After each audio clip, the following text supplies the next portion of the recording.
I won't take much of your time.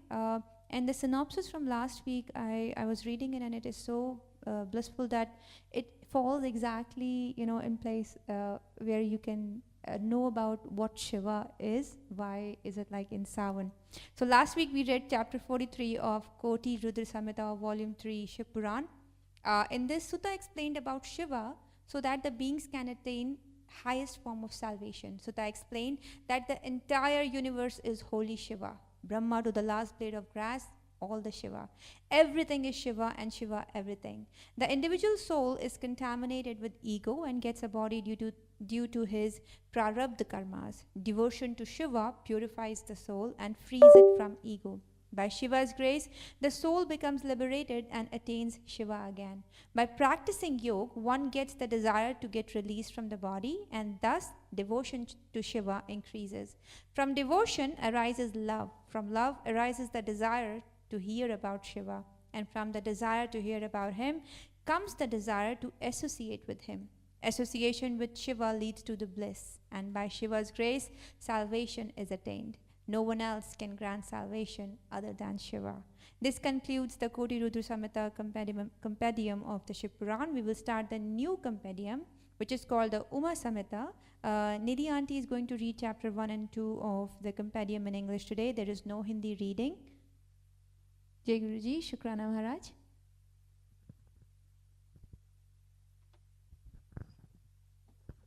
Jai Guruji, Shukrana Guruji for the seva.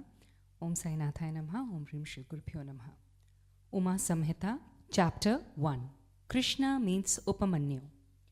We meditate upon Shiva, the perfect deity who supports the 7 worlds with the Sattva Guna as his attribute, who creates them resorting to Rajas and who annihilates them when endowed with Tamas, who is beyond Maya, consisting of the Gunas, and who stands firm, who is truth, bliss, and the infinite pure consciousness, who assumes the name of Brahma, etc., and who is attained always by the application of Sattva Guna. The sages said, O Suta of great intelligence, O Suta, disciple of Vyasa, obeisance be to you. The 4th compendium, Koti Rudra Samhita, has been narrated by you. Now, please narrate the story of Shiva, the Supreme Soul, accompanied by Uma Parvati, the story that is full of incidental anecdotes. Suta said, O Shaunaka and other sages, please listen with devotion to the divinely auspicious story of Shiva that yields worldly pleasures and salvation. This same holy question was put up by the excellent sage Vyasa to Sanat Kumara, who narrated the story of Shiva. Sanat Kumara said, O Vyasa, the story of Lord Shiva, which was mentioned to Krishna by the sage Upamanyu, I narrate to you. Formerly, Krishna, son of Vasudeva, went to Kailash, the abode of Shiva, in order to perform the penance to propitiate Shiva for obtaining a son. On seeing the sage Upamanyu performing the penance on the excellent summit, he bowed to him with devotion and asked him with palms joined in reverence. Lord Krishna said, O Upamanyu of great intellect, I, foremost of the devotees of Shiva with good intellect, I have come here to perform the penance of Shiva for obtaining a son. O sage, please narrate the greatness of Shiva, delightful to the good, on hearing which I shall perform the penance of Shiva with devotion. Sanat Kumara said, on hearing these words of the intelligent Krishna, Upamanyu was delighted in his mind. Remembering Shiva, he replied. Upamanyu said, O Krishna, great devotee of Shiva, listen to the glory of Shiva, which I have witnessed myself. It is excellent story that enhances devotion to Shiva. While performing penance, I saw Shiva, his weapons, his followers, and Vishnu and other gods. He was shining with his 3 parts. He was of permanent happiness. He was imperishable. He had 1 foot and huge teeth with faces having mouthfuls of blazing flame. He was shining with the brilliance of 2,000 rays. He was whirling excellent missiles. He had many eyes and 1,000 legs. He who decisively annihilates the universe at the end of a kalpa, and for whom there was none to be spared from death in the three worlds, consisting of the mobile and immobile beings, which, being cast away from his hands, burnt instantaneously and entirely, certainly within half a moment. While performing penance, I saw at the side of Rudra the imperishable, highly secret weapon which had no other missile superior or equal to it. It was the weapon Vijaya, the trident of the fierce weapon that destroyed all other weapons and missiles. There is no doubt that it could pierce through the entire earth, dry up the big ocean, and cause all the luminary bodies to fall. It was the weapon with which Yavanashya, the emperor of great refulgence, and Mandhatra, the powerful king who conquered the three worlds, were killed formerly. The arrogant Haihaya king was killed with it. When the demon Lavana challenged King Shatrughna, this missile was hurled at him. When that demon was killed, this trident had returned to Rudra. It had a sharp point and was highly terrifying. It stood as if threatening all with the three spikes for its knit eyebrows. It was like a blazing, smokeless fire and the rising sun. I saw his sharp-edged axe decorated with serpents, etc. It was as terrible as the god of death holding the noose in his hand. It was like an indescribable ray of the sun and the features of the fire at the end of kalpas. It had the size of a full-grown man. Bhargav Rama had used it in the battle for the extermination of Kshatriyas. It was given to Rama by Shiva formally. Strengthened by it, the delighted sage burnt the Kshatriyas 21 times. I saw the discus Sudarshana in the shape of a human being with 1,000 faces and 2,000 hands. It was divine and lordly. It had 2,000 eyes of fiery brilliance and 1,000 legs. It shone like a crow's suns. It was capable of burning the three worlds. I saw the sharp and refulgent thunderbolt of 100 spikes of extreme excellence. I saw the great bow Pinaka of excessive brilliance and its quiver of arrows. I saw the Shakti, the sword, the noose of great brilliance, and a goad, the great divine iron club, and many other weapons.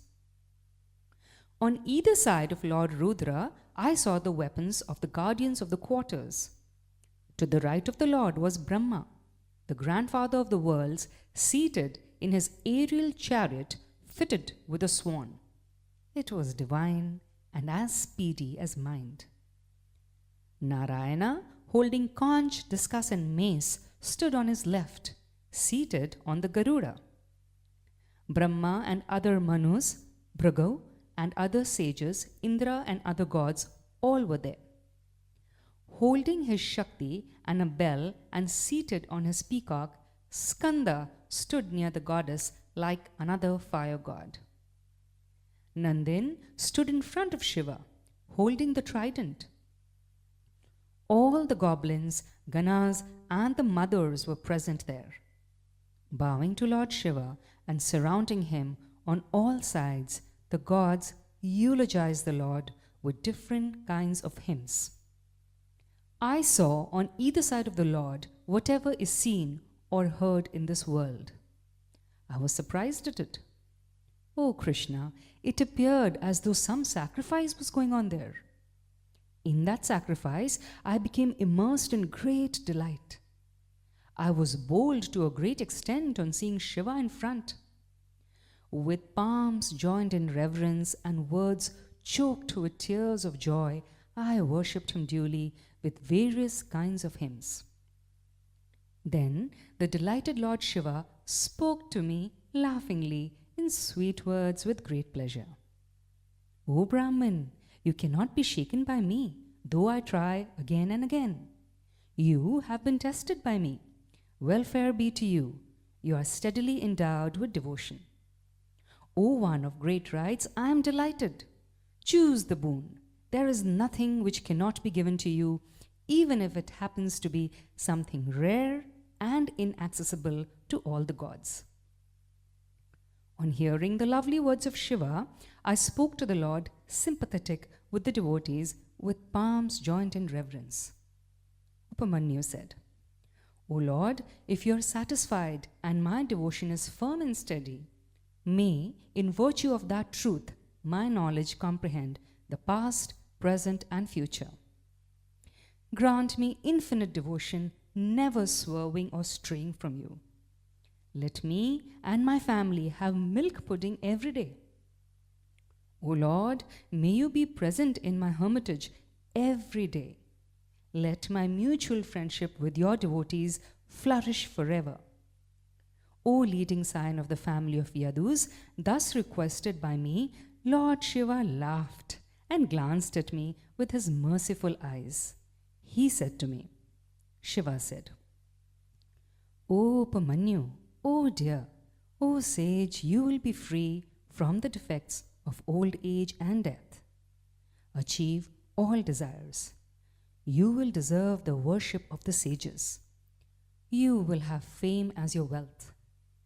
Thanks to my grace, step by step, you will possess good conduct, beauty, good qualities, and riches. O sage, wherever you wish it to be, the milk ocean will flow to and be present there.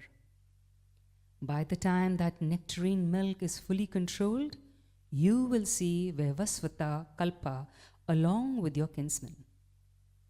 O great sage, may your family be never-ending due to my grace.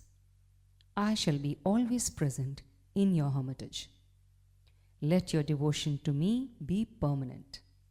O dear one, whenever remembered by you, I shall appear before you. You are by all means my beloved.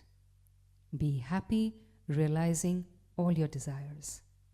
Do not get anxious or worried. There is no doubt that everything you think of will be fulfilled. Upamanyu said, after granting me the boons and saying this, Lord Shiva of the brilliance of a crore suns vanished there itself. O Krishna, Shiva, the Supreme Lord, the bestower of worldly pleasures and salvation, was thus seen by me accompanied by his followers. Whatever was mentioned by the intelligent Lord Shiva has been wholly acquired by me by meditating on the Lord of the gods. See for yourself the Gandharvas, Apsaras, sages, Vidyadharas, and the well-arranged Siddhas. See the beautiful trees endowed with glossy leaves, fragrant with seasonal flowers and bearing fruits and flowers. O mighty hero, all these are the results of the grace of Shiva, the great soul, the Lord of gods. The universe is emotionally agreeable. I have the perfect knowledge of everything, thanks to the grace of the trident-bearing Lord. I know factually the past, present, and the future, everything. I have seen the Lord, whom even the great gods do not see without propitiating. Who can be more blessed than I? The eternal principles are known as 26. Learned men meditate on the great and imperishable thus. That great Lord alone is the knower of well-ordained principles, the direct perceiver of all true objects, and the Lord of Prakriti and Purusha. It was he who created, for the protection of the worlds, Brahma, the cause of the worlds, from his right hand, and Vishnu from the left hand side. When the Kalpa came to an end, the Lord created Rudra from his heart.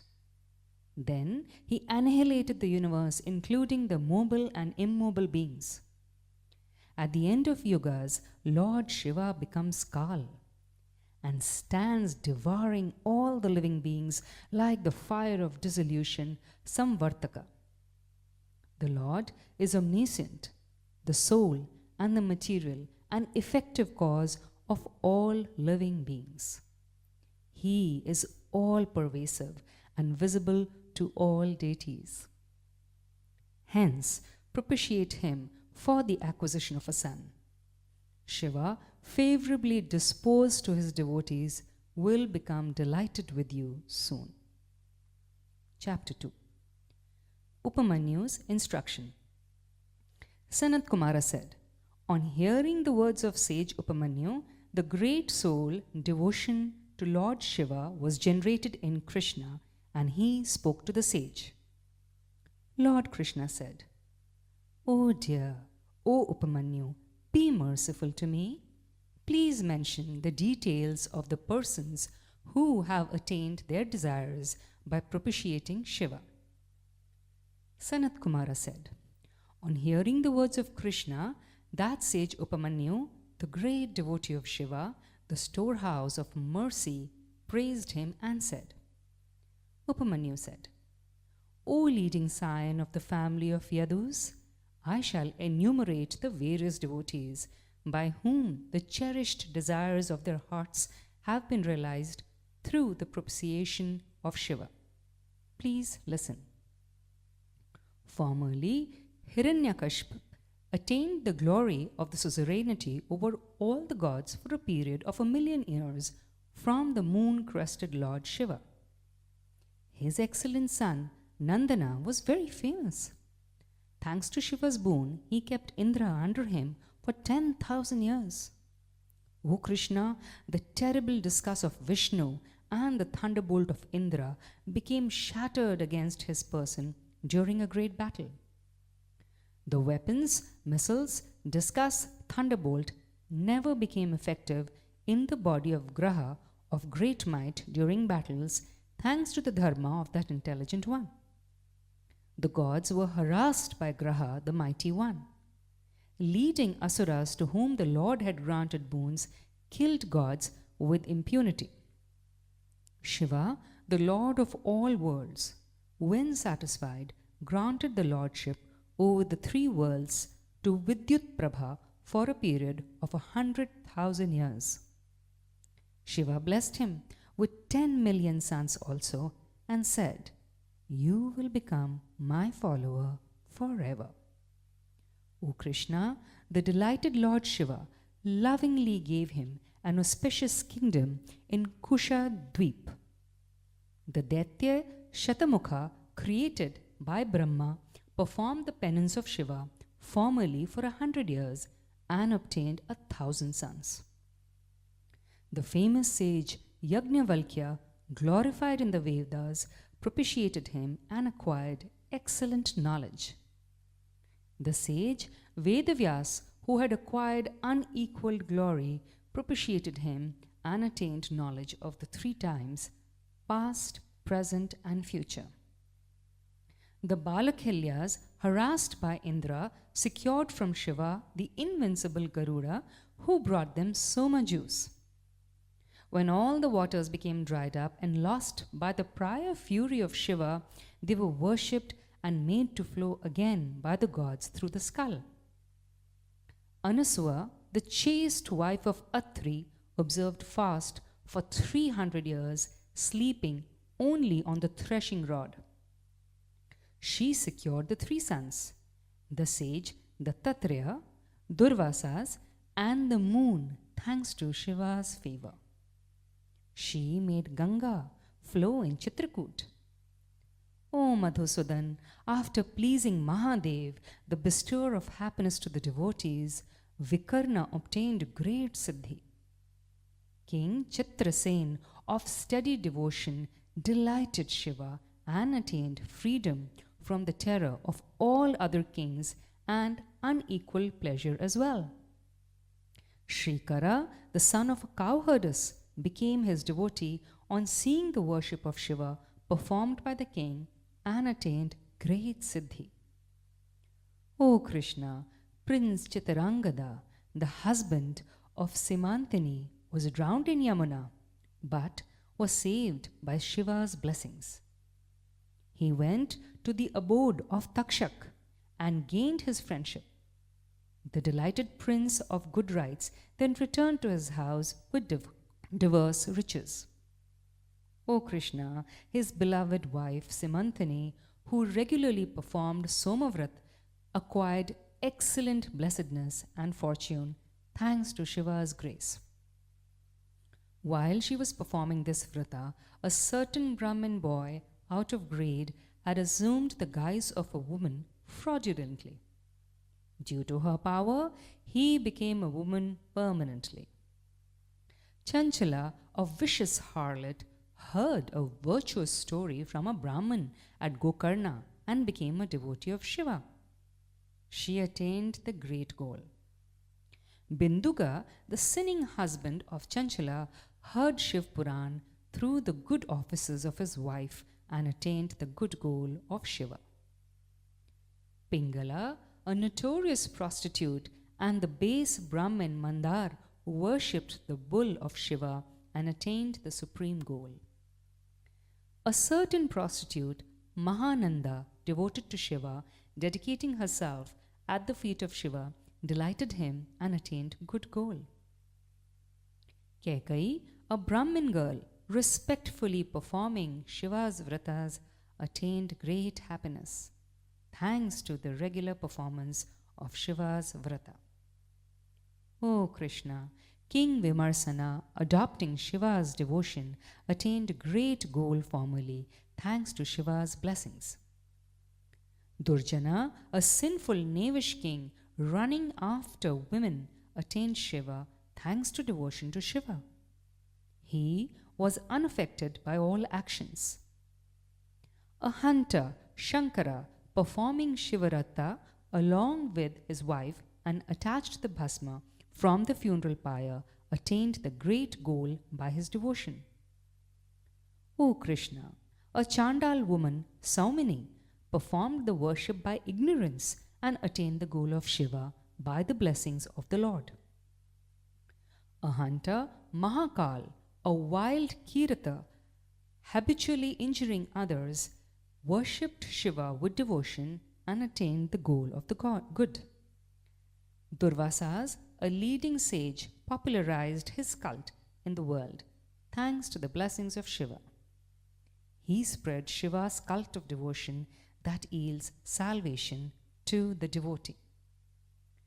Propitiating Shiva, the benefactor of the worlds, Vishwamitra, a Kshatriya, became a Brahmin. He was as though a second Brahma since he created a new heaven. O Krishna, by worshipping Shiva with devotion, Brahma, the most excellent devotee of Shiva, became the creator and grandfather of the worlds. O Krishna, it was due to Shiva's blessings that the excellent sage Markandeya, the holy Lord and foremost among Shiva's devotees, became long-lived. O Krishna, thanks to Shiva's blessings, Devendra, a great devotee of Shiva, enjoyed the three worlds formerly. He became the lord of all the gods. Bana, the son of Bali, was a great devotee of Shiva and had great control over senses. Thanks to Shiva's blessings, he became the leader of the universe and lord of all. Shakti became Vishnu due to great devotion. Dadich became a great Ishvara. Rama became a devotee of Shankara. Kanada, Bhargava, Guru and Gautama became great masters and lords due to devotion to Shiva. O Krishna, Shakalya, the praiseworthy soul, propitiated Shiva for 900 years by means of mental sacrifice. The Lord was satisfied and said, "Oh dear, you will become the writer of a book." Your fame in the three worlds will never fade. Your family will never be extinct. It will be adorned by the sages. O excellent sage, you will be the composer of aphorisms later on. O descendant of Yadu, thus the great sage secured boons from Shiva and became well known and honored in the three worlds. In the Krita Yuga, there was a sage famous as Savarni. He performed penance for 6,000 years. Lord Rudra spoke to him directly. O faultless one, I am satisfied with you. You will become the writer of a book and attain fame. You will be free from death and old age. Such is Lord Shiva. Worshipped by the meritorious devotees of yore, he confers all auspicious desires as wished by them. I am incompetent to describe with a single mouth the qualities that exist in the Lord, even in hundreds of years. And with that, we wrap chapter 1 and 2 of Umasamhita. Thank you, Guruji.